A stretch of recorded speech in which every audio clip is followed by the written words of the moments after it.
World Corporation President and Chief Executive Officer Lourdes Gutierrez Alfonso. And idadagdag ko na yung aking congratulations sa napakaganda. Hindi lang mabilis, kung hindi napakaganda na anyong ginawa na paghahanda para sa ating mga... Well, this is not going to be just for one this is for MICE. This is for the entire Tapos City. It's lucky that you have it here in your town, because this will be a big draw for all kinds of activities. My fellow workers in government, actually, nagpupulungan kami kanina.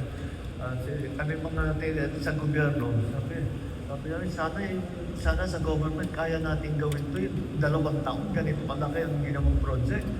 Tayo, napakabagal, kaya nagmamahal. Pero that is why, it was very early on, we recognized that there are things that government does well, and there are things that the private sector does well. And to partner with the private sector, ito nga ang nagiging resulta. Other distinguished guests, maayong adlaw kaninyong tanan. To the people of Cebu, daghang salamat sa inyong mainit na pagtanggap.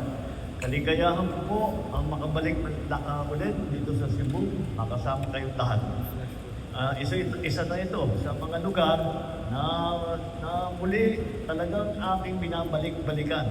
And I think hindi lamang dahil pinaghahandaan natin, palagay ko bawat linggo makikita niyo dito namumulit para to make sure that everything is prepared.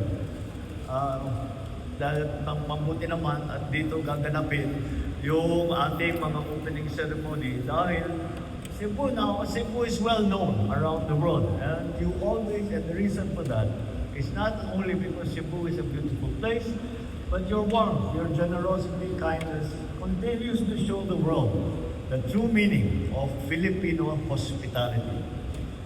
Now, pinapalakas natin ang turismo sa Cebu dito sa pagbukas nitong Mactan Expo.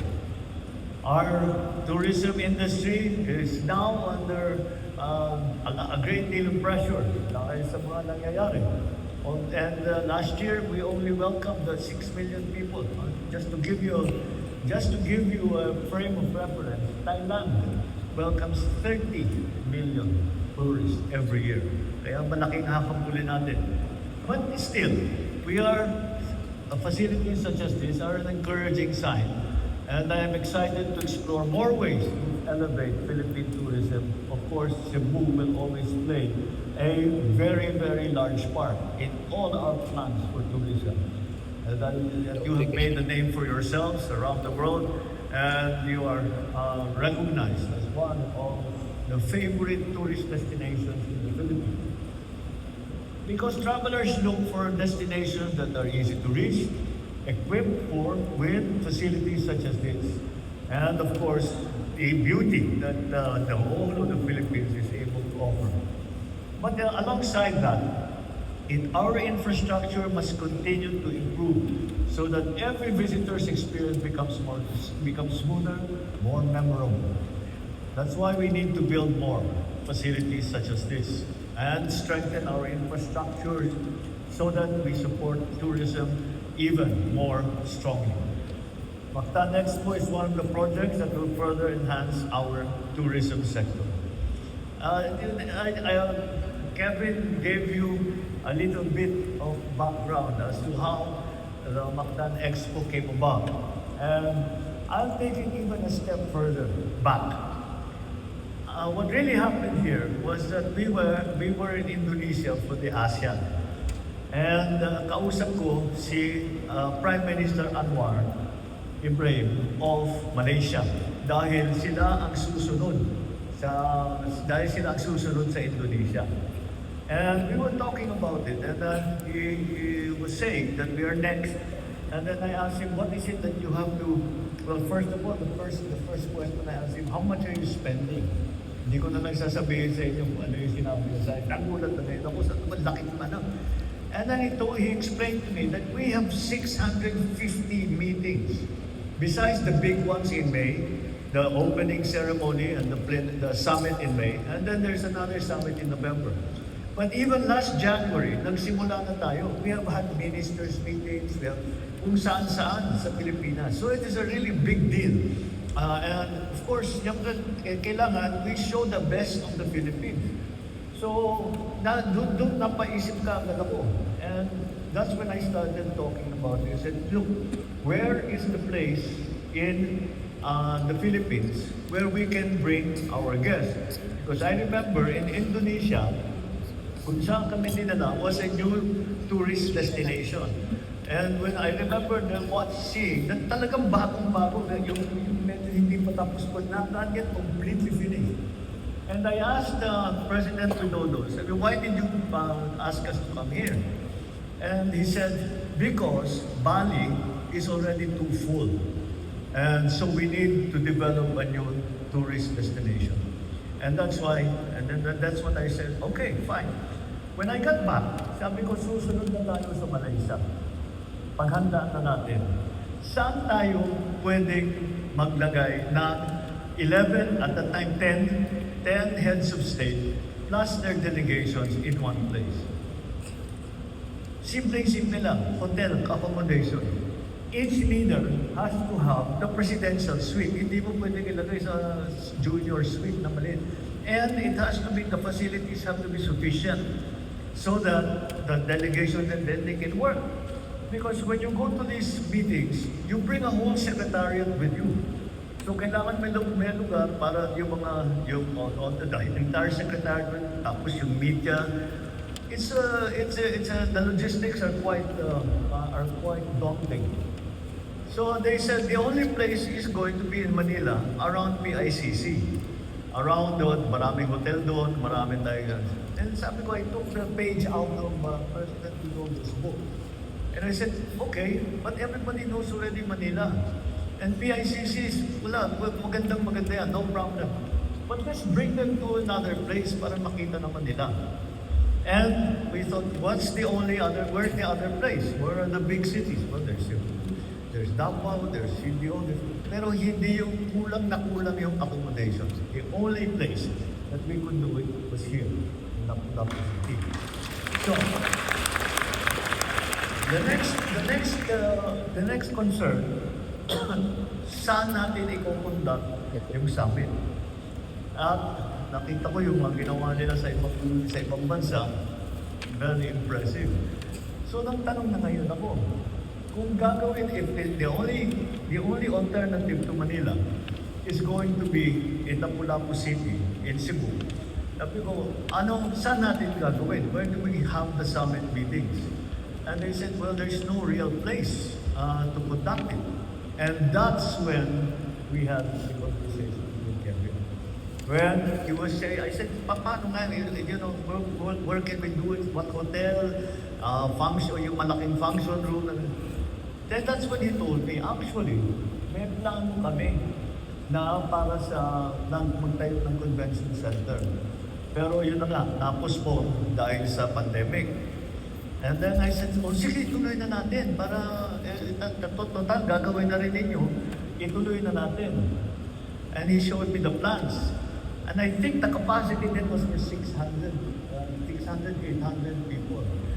Sa loob-loob ko, hindi ko kulang ito. That's not big enough. We need to have a bigger space simply because ganun karami ang tao. Like for example, for the gala dinners, we are going to feed close to 1,000 people. During the delegation, each leader brings 20, 30 people na kasama talaga niya all the time. Meron pag staff doon, security, kung ano-ano pa. So we really had to have a bigger place. That's when I asked him, can you make it bigger? That was the first question. Sabi niya, bakit hindi? Why not? We'll make it so that we can afford, we can have a plenary hall which can accommodate the numbers that are required. And then the next question, hindi mo nabanggit ito, when can you build it? When will it be finished? Because the first summit is in May of 2026. Napaisip si Kevin. Sabi niya, we can finish it by the end of 2025. Sabi ko, totoo. Sabi niya, kaya namin yan. So, ayan na. That's when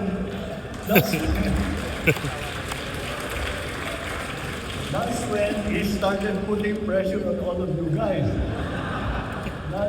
Mula nun, hindi na kayo naitulong, hindi na kayo kumakain, hindi na kayo pagpatayo nito. My fault. That was really my fault. But, true to his word, look at us. We are here now.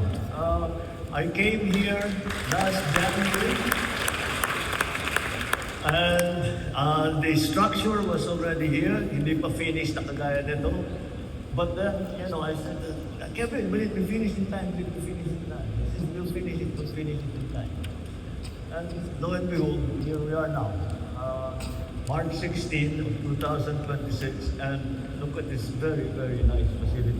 It's world class that ipagmamalaki ito.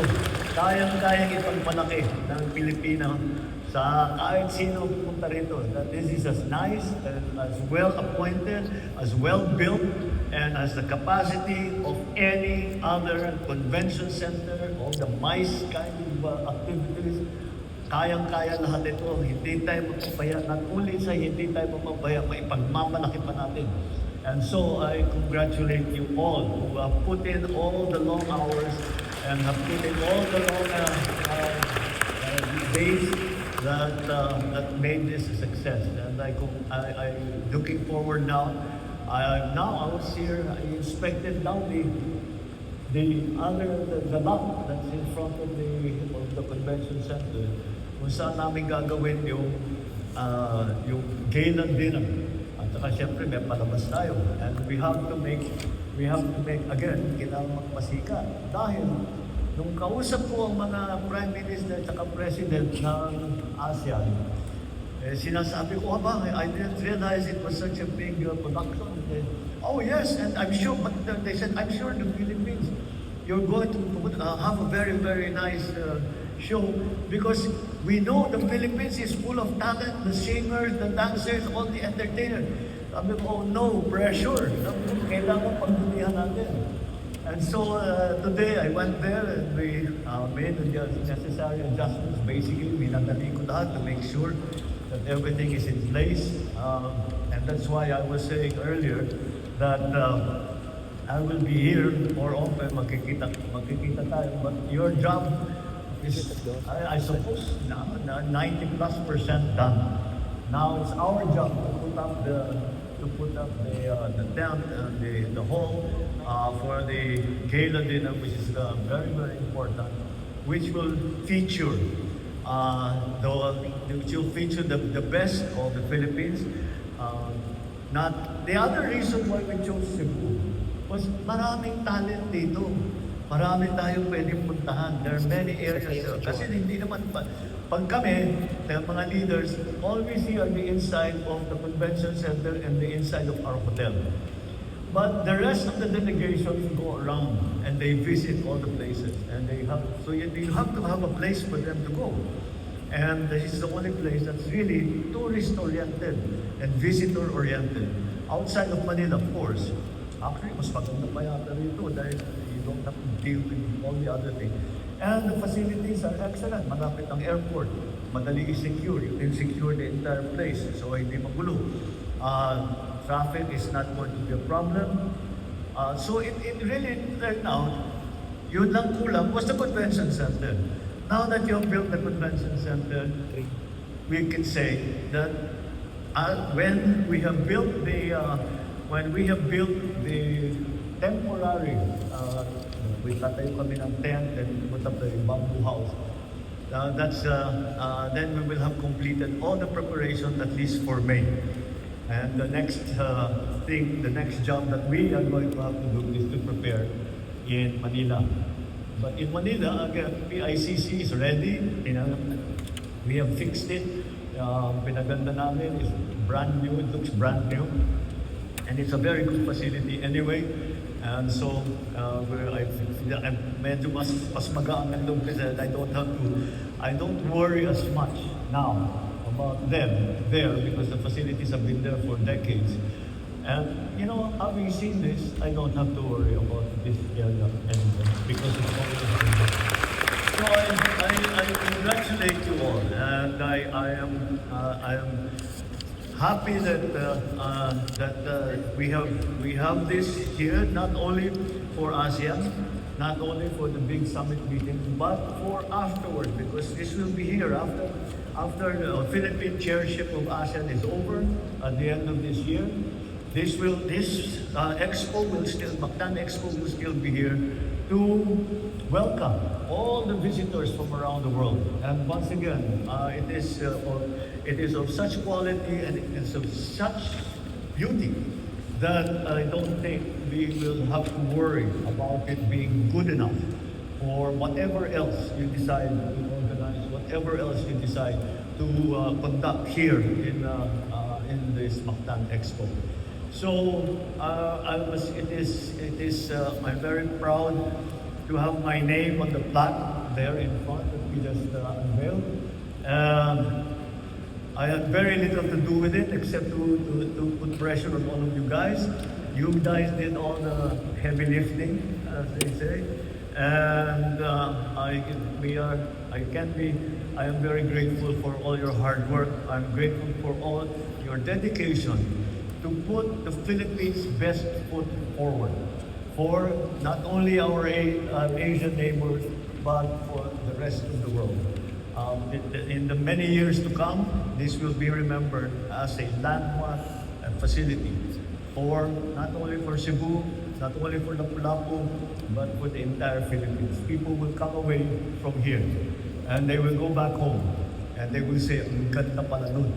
We were hosted in this beautiful place. Not just ASEAN, everyone that will come here will have the same reaction. And for that, we have you to thank. And I look forward the future is going to be bright for all of those who will be involved in the use and the running and the operation of the Mactan Expo, and of course all the surrounding development that has been together. We were driving around with Kevin earlier. Nakita namin lahat ng mga the restaurants, bars, all of these places that are really very well suited to our visitors traveling here. And that's why I speak not only of ASEAN, I speak not only of Mactan Expo, but also of the entire tourism industry. This is a big boost to our tourism industry. We have to develop our tourism industry. We have such competition around our region, but we have the single advantage, and that is what we have come to call in the tourism industry here in the Philippines, the Filipino smile. And that is something that everybody appreciates. And we are the most, as far as I can tell, as hospitable, as probably more hospitable than the average person. And so we look forward to greater successes in the future. So once again, thank you, all of you that have been involved in the putting up of this facility, all the way from Kevin, all the way to every single worker that ever put their hands on this facility. I thank you for all your hard work. I congratulate you for the very beautiful building that you have put together, this facility that you have put together. Not only is it good looking, it is functional, and it is ready, it is open for business. And so all we now have to do is to get ourselves organized, make sure that everything goes well. And so long as we get a good start with the ASEAN Summit, which begins on the 8th of May, then I'm sure that there's nowhere to go but up. Well done, congratulations, the future is there.